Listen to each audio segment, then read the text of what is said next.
भाई के चैनल को सब्सक्राइब करें।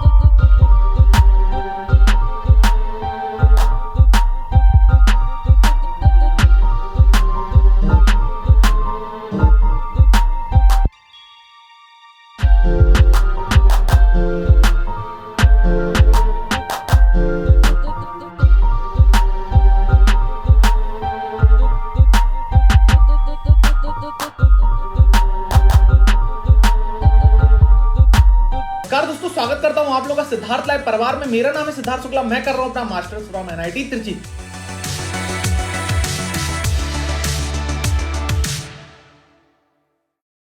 बहुत बहुत धन्यवाद जो आप लोग इतना सपोर्ट दिखाते हो, हमारे वीडियोस पे लाइक करते हो, बहुत सारा कमेंट्स में प्यार देते हो, इवन मैसेजेस में भी मुझे थैंक यू बोलने के लिए आप मैसेज करते हो। बहुत अच्छा लगता है आप लोगों का सपोर्ट पाकर। आप लोगों के लिए फिर से एक जबरदस्त MTech student life at NIT Uttarakhand लेकर आ गया हूं। मेरा काम ये रहता है कि मैं हर टाइप की डिग्री को कवर करूं, जिससे बहुत सारे बच्चों को जो प्रॉब्लम हो रहा है एडमिशन वगैरह लेने में, उनका जो प्रॉब्लम है वो रिजॉल्व हो सके। चलिए बात करते हैं MTech student life at NIT Uttarakhand की। पहले छोटी सी बात करेंगे एनआईटी उत्तराखंड की कि एनआईटी उत्तराखंड स्टार्ट कब हुआ। एनआईटी उत्तराखंड 2009 में स्टैब्लिश्ड हुआ, जिसका पहला बैच 2010-11 में आया। ठीक है, इनके पास इनका परमानेंट कैंपस अभी तक नहीं है। इनका जो कैंपस है वो गवर्नमेंट आईटीआई कॉलेज और गवर्नमेंट पॉलिटेक्निक कॉलेज दोनों में मिक्स चल रहा है। अब ये जो दोनों कॉलेजेस हैं ये थोड़ी थोड़ी दूरी पर हैं, इनके बीच में एक नेशनल हाईवे है। तो क्या है, गवर्नमेंट पॉलिटेक्निक में इनका सारा हॉस्टल क्लासेस वगैरह लगता है और जो लैब्स वगैरह होता है वो आईटीआई में लगता है। तो ये हाईवे से सेपरेटेड है। तो इस पे अभी बहुत बड़ा इशू हुआ था 2 साल पहले, आप उसका वीडियो देख सकते हो। आप लोग सर्च करिएगा तो मैं आपको लास्ट में बताऊंगा उसके बारे में। पहले पूरा और छोटा सा आगे का डिस्कशन करते हैं। इनका जो परमानेंट कैंपस है 25 किलोमीटर दूर एक पहाड़ी है जिसका नाम है सुमारी पहाड़ी। ठीक है, वहां पर इनका कैंपस बनना है, पर ड्यू टू पॉलिटिक्स बहुत ज्यादा इश्यूज के वजह से यहां पर इनका कैंपस अभी तक स्टार्ट ही नहीं हो पा रहा है बनने का। बहुत ज्यादा नाटक चल रहा है। कई बार गवर्नमेंट आती है, बोलती है कि हम श्रीनगर में ही परमानेंट कैंपस कर देंगे। बहुत सारे वादे होते हैं बार बार, और मतलब हम लोग ईटा पत्थर वो शिलान्यास वगैरह होता है, लेकिन कैंपस बनने का नाम नहीं ले रहा है। लेकिन आगे के इश्यूज को और डिस्कस करते हैं। लोकेशन की बात करें, अगर आपको यहाँ पर पहुंचना है एनआईटी उत्तराखंड तो आप कैसे पहुंच सकते हो। देखो, जो भी एयरपोर्ट है और जो रेलवे स्टेशन है वो सिर्फ हरिद्वार और ऋषिकेश तक ही है।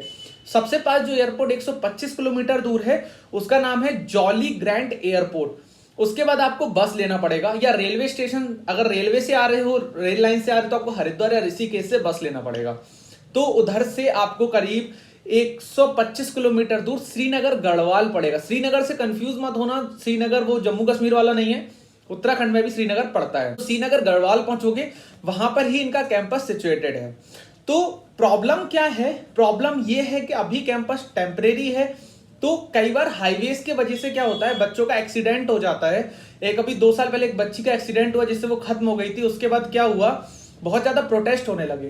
तो प्रोटेस्ट के चक्कर में क्या हुआ, यहाँ पे जो बीटेक चलता था, BTech second year, third year, fourth year को एनआईटी जयपुर में शिफ्ट कर दिया गया। अब जिस कैंपस में अब बोला जा रहा है कि एनआईटी बच्चे वापस आ रहे हैं आफ्टर कोरोना, जो second year, third year, fourth year है वो बच्चे वापस यहीं पर आ जाएंगे इसी कैंपस में। अभी तक इस कैंपस में बीटेक फर्स्ट ईयर और MTech first year second year run कर रहा था, जिनके लिए हॉस्टल्स वगैरह बने हुए थे। अब बात करते हैं एडमिशन प्रोसेस की। तो एडमिशन यहाँ पे एमटेक में प्योरली सीसीएमटी बेस्ड होने वाला है। तो और आपका जो ब्रांचेस और सीट मैट्रिक्स और जो कट ऑफ है उसके बारे में डिस्कस करते हैं। तो आपको यहाँ ब्रांच देखने को मिलेगा artificial intelligence, machine design, micro electronics and VLSI, power electronics, power system, structural engineering, transportation engineering. बस इतना सा ही यहाँ पर ब्रांच है। सीट मैट्रिक्स यहाँ पे 15 की रहती है, और जो आपको लास्ट सीसीएमटी स्पॉट राउंड 2 के वो बताऊं मैं अगर आप लोगों को, तो मात्र 300, 350, 360 नंबर में भी लोगों ने यहाँ पर एडमिशन लिया है। और मैं आपको रियलिटी बताता हूं, यहां पर आधे से ज्यादा सीट खाली रह जाता है। सिर्फ वीएलएसआई वगैरह में या सिविल वगैरह में सीट भरता है, बाकी मोस्ट ऑफ देम में सिर्फ 4 बच्चे, 5 बच्चे ही एडमिशन लेते हैं आउट ऑफ 15 जो 15 बच्चों की सीट मैट्रिक्स है यहाँ पे उसमें। तो सीट्स काफ़ी ज़्यादा वैकेंट रहता है। तो अगर आपको कुछ नहीं मिल रहा है तो आपको एनआईटी उत्तराखंड आराम से मिल जाने वाला है। स्टडी वगैरह की बात करें तो स्टडी वगैरह का ऐसा है कि यहाँ के एनआईटी जयपुर में बच्चे शिफ्ट कर दिए गए बीटेक के। तो अब क्या हुआ, फैकल्टी भी चली गई। तो एमटेक के बच्चों के लिए फैकल्टी बहुत कम रह गई थी, थोड़ी सी फैकल्टी थी। पर फिर क्या हुआ कि इन्होंने गेस्ट फैकल्टीज हायर करके काम चल रहा था। पर अब बता रहे हैं कि बीटेक के बच्चे वापस आ रहे हैं, तो सारी फैकल्टी वापस आ रही है। तो अभी कोरोना में तो ऑनलाइन क्लासेस है तो काम हो जा रहा है। उसके बाद मे बी शायद अब एमटेक में जो फैकल्टी वगैरह है वो परमानेंट आ जाएगी, पढ़ाई वगैरह ठीक से होने लगेगी। लैब्स वगैरह की बात करें तो लैब्स ठीक ठाक ही है। मैंने आपको जैसे बताया गवर्नमेंट आईटीआई कॉलेज में यहाँ की लैब्स चलती हैं। तो लैब्स उतना अच्छा अप टू दैट लेवल नहीं है, पर ठीक है, कॉम्प्रोमाइजिंग है मैं कहूँ तो। अगर फीस स्ट्रक्चर की बात करें तो फीस स्ट्रक्चर में आप लोगों को यहाँ पर फर्स्ट सेमेस्टर में 68,000 plus 20,000 maths and hostel fee देना पड़ेगा, जो कोरोना की वजह से इस साल नहीं लगा, सिर्फ 68,000 लगा। सेकंड सेमेस्टर से आपको 42,000 प्लस 20,000 मैथ्स एंड हॉस्टल का अलग से देना पड़ेगा। तो अराउंड पहले सेमेस्टर आपको करीब 88 और सेकंड सेमेस्टर आप लोगों को करीब 62,000 के अप्रॉक्स पड़ने वाला है। सेम फीस आपको थर्ड सेमेस्टर और फोर्थ सेमेस्टर में भी लगने वाली है। तो ये पूरा फ्री स्ट्रक्चर क्राइटेरिया था। अब बात करो हॉस्टल्स की, तो हॉस्टल्स का एक बहुत बड़ा इशू चल रहा है। वो इशू क्या चल रहा है, चलो डिस्कस कर लेते हैं। हॉस्टल्स क्या है, अभी एमटेक के लिए सफिशिएंट हॉस्टल है। अभी मतलब जो सेकंड ईयर का बच्चा है वो सिंगल रूम में रह रहा है, बहुत बड़े बड़े रूम है, बहुत अच्छा अभी सुविधा है, ठीक है। लेकिन ये सुविधा हमेशा शायद आगे नहीं रहने वाला है। क्या हुआ, जैसे कि मैंने आपको बताया, इन दोनों कॉलेजेस गवर्नमेंट आईटी और पॉलिटेक्निक बीच में हाईवे है। तो चक्कर में क्या हुआ कि बहुत ज़्यादा एक्सीडेंट की वजह से यहाँ पर एक बीच में एक ग्राउंड पड़ता था, तो एनआईटी उत्तराखंड ने वो ग्राउंड खरीद लिया है ना। अभी बच्चे कम थे क्योंकि अभी बीटेक फर्स्ट ईयर और MTech first year second year था, तो बच्चे कम थे। तो क्या हुआ, यहाँ पर काम चल जाता था, हॉस्टल्स में काम चल जाता था। पर अब जैसे second year third year fourth year वापस आ जाएगा तो हॉस्टल्स बहुत ज़्यादा कम हो जाने वाले हैं। और वो जो ग्राउंड है वहाँ पर ये लोग हॉस्टल्स बना रहे हैं। अगर वहाँ हॉस्टल्स बनेंगे तो अभी कोई गारंटी नहीं है कितने सीट के कितने हॉस्टल बनने वाले हैं। तो हो सकता है कि बाद में एमटेक के बच्चों को प्रॉब्लम हो और उनको बाहर रहना पड़े कैंपस के। तो अभी इस चीज़ की कोई गारंटी नहीं है, ठीक है। अब बात कर लेते हैं आपको मैथ्स वगैरह की। तो मैथ्स वगैरह में क्या था, यहाँ पर अभी 2 मैथ्स रन करते थे। एक मैथ्स एमटेक का अलग था, बीटेक का अलग था। पर बीटेक के बच्चे अब चले गए एनआईटी जयपुर, उसके बाद एमटेक एक मैथ्स बंद कर दिया गया और एमटेक और बीटेक फर्स्ट ईयर के लिए एक ही मैथ्स चल रहा है। पर बीटेक फर्स्ट ईयर अगर नहीं रहता है ना तो एमटेक का मैथ्स बंद कर दिया जाता है।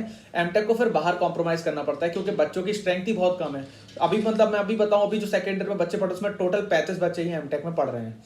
सारी स्पेसिफिकेशन मिला के आप जो सोच सकते हो बहुत कम है। मेरे एनआईटी त्रिचीप के एक बैच में 23 की स्ट्रेंथ है, वो फुल भरी हुई है।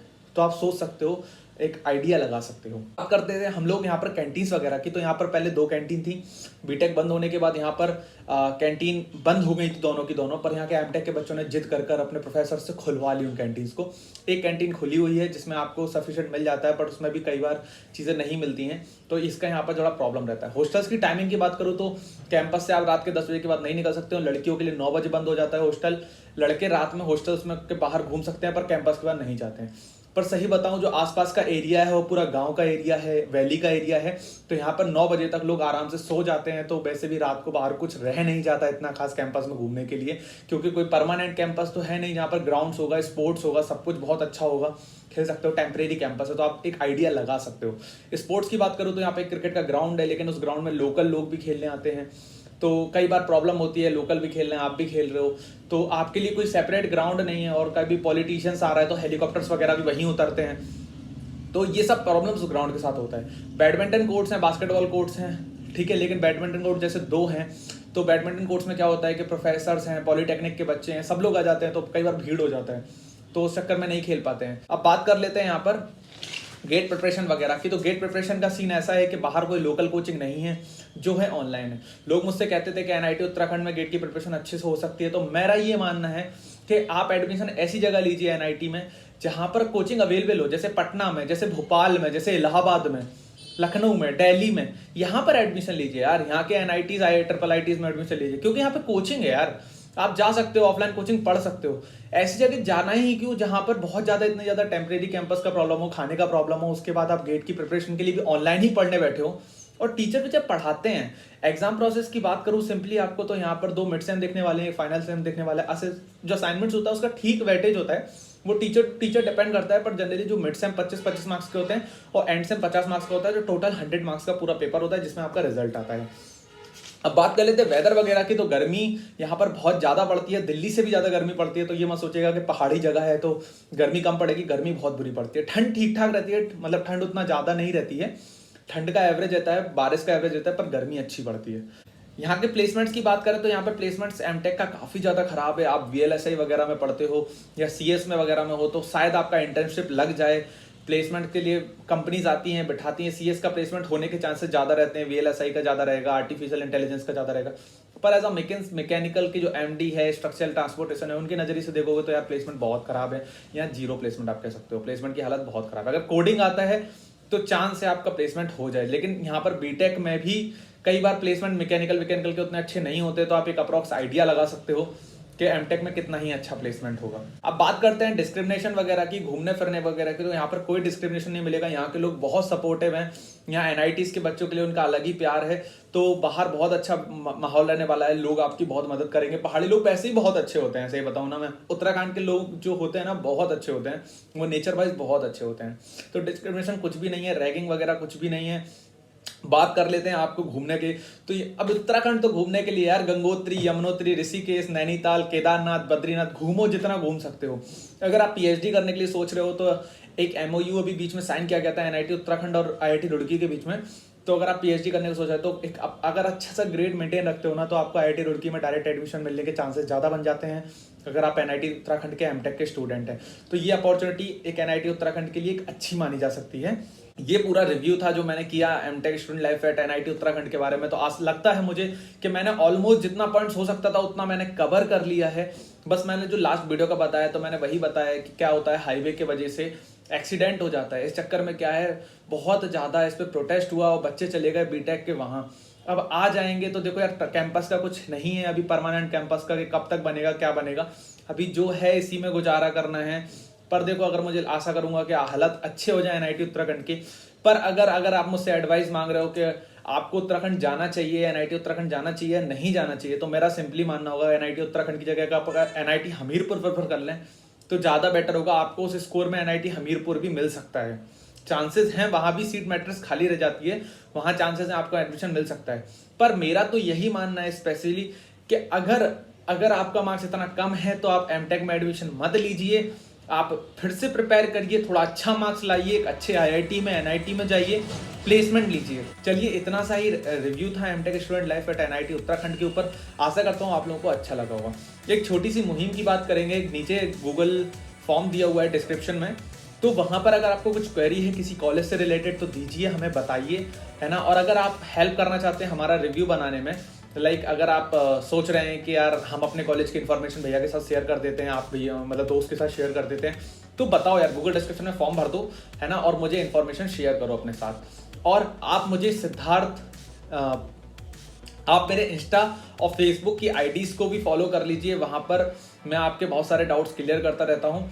तो उन सब की लिंक डिस्क्रिप्शन में दी हुई है। अनअकैडमी पर आप मुझे फॉलो कर लीजिए, वहाँ पे इंजीनियरिंग सर्विस एग्जामिनेशन का free of cost complete lecture मैंने पढ़ाया है। बाकी मेरा दूसरा एजुकेशन प्लेटफॉर्म है पाठशाला ज्ञान, वहाँ पे हमारी टीम बहुत अच्छा पढ़ाती है। तो आप जाइए वहाँ से गेट 8 की प्रिपरेशन कर सकते हो। आप अगर किसी कॉलेज के सेमेस्टर एग्जामिनेशन की प्रिपेयर कर रहे हो तो आप वहाँ से पढ़ सकते हो, वहाँ पर लेक्चर्स डले हुए हैं। तो जाइए जल्दी से उसे भी सब्सक्राइब कर लीजिए। हमारे साथ हमारे साथ बने रहने के लिए, जुड़े रहने के लिए बहुत बहुत धन्यवाद। ऐसे ही जुड़े रहिए, बने रहिए, अपना प्यार देते रहिए। नमस्कार।